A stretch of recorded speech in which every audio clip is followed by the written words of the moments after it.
Hoy vamos a hablar sobre mitos del neurodesarrollo. ¿Cuáles son esos mitos más frecuentes? Lo vamos a ver el día de hoy con Rosdeiva Helvis, quien es especialista en el desarrollo infantil.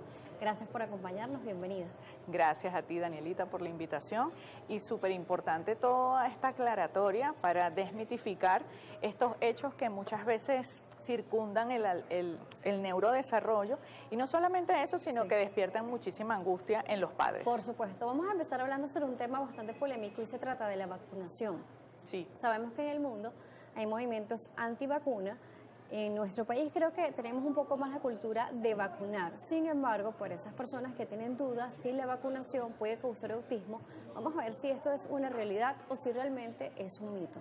Sí, eso de hecho hace muchísimos años la revista The Lancet definitivamente publicó el estudio que desmitificaba esto. El llamado, por el contrario, es a la vacunación.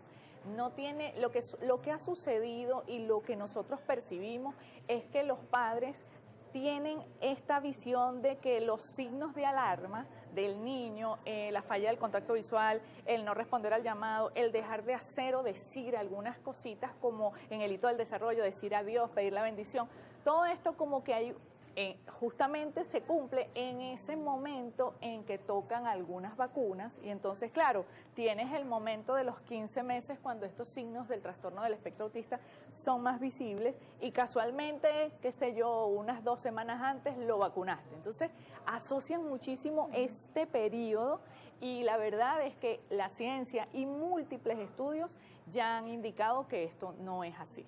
Vamos a hablar también sobre el TDA, porque por acá nos están llegando preguntas sobre eso. Buena Música nos escribe y nos dice, uno de los mitos más frecuentes es que las personas con autismo no expresan emociones, ¿cierto o falso?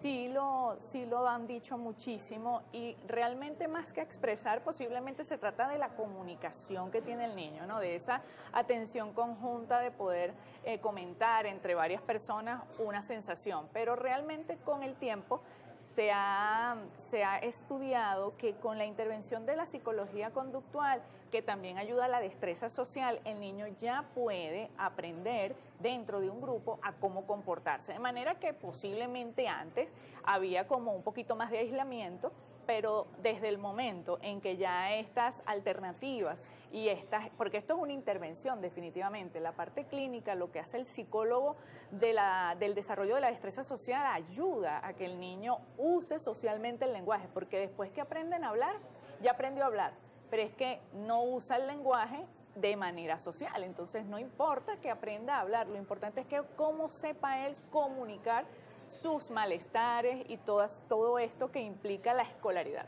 Por supuesto, hablando sobre el TDA, se habla mucho de que antes no había muchos niños con TDA, posiblemente no diagnosticados, más que todo. Se habla mucho de la crianza, de que es un niño inquieto, que es un niño que no tiene una crianza más firme o que es malcriado. Pero realmente un niño con TDA es por falta de crianza. Exacto, el TDAH y el TDA del tipo inatento es al que tú haces referencia, que quizás es el niño más desapercibido en el salón, pues simplemente estamos hablando de que es una alteración neurológica. Aquí no hay nada intencional, es un niño que definitivamente pierde ese foco de la atención, le cuesta mucho pasar de una actividad a otra porque se desconcentra, porque su córtex prefrontal tiene otro tipo de actividad y simplemente puede tener conductas un poco disruptivas en algún momento porque la impulsividad también está presente y yo quiero hablar, yo, y eso se ve como que mal, pero no se trata de crianza, es una espontaneidad propia del diagnóstico. Hablando de los comportamientos típicos de los niños con TDAH, que son muy variados, dependiendo también si está acompañado de algo más, se habla sobre la inteligencia del niño. Entonces se habla sobre uno de los mitos mayores es sobre si son inteligentes o no. Entonces esto creo que es importante hablarlo porque una cosa es la comunicación, otra cosa es su inteligencia, ¿no? Correcto. La dificultad del niño con TDAH es mantener el foco atencional, pero no quiere decir que no puede aprender.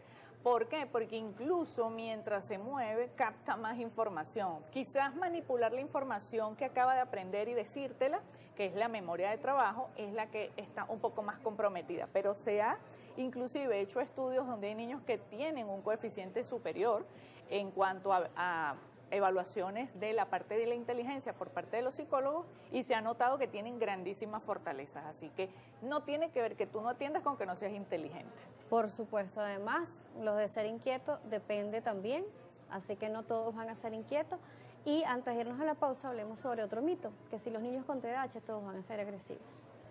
Tienden a ser agresivos siempre y cuando no le entiendas que tiene una necesidad de expresarte algo y su comportamiento impulsivo, que no tiene nada que ser, no tiene que relacionarse directamente a una agresividad de un golpe, sino a, permiso, pero yo voy a hablar primero. Eso quizás se ve disruptivo en un aula y reitero, una vez que el psicólogo de conducta ha intervenido, todas estas conductas pues se han mejorado en el aula. En que justamente nos dicen que si un niño inquieto es lo mismo que un niño hiperkinético. Lo que pasa es que depende de los factores y lo podemos conversar con la parte de la sensorialidad. Por supuesto, vamos a irnos a una pausa aquí en Noticias Globovisión Salud. A regreso, Ruth Helvis nos sigue acompañando, especialista en el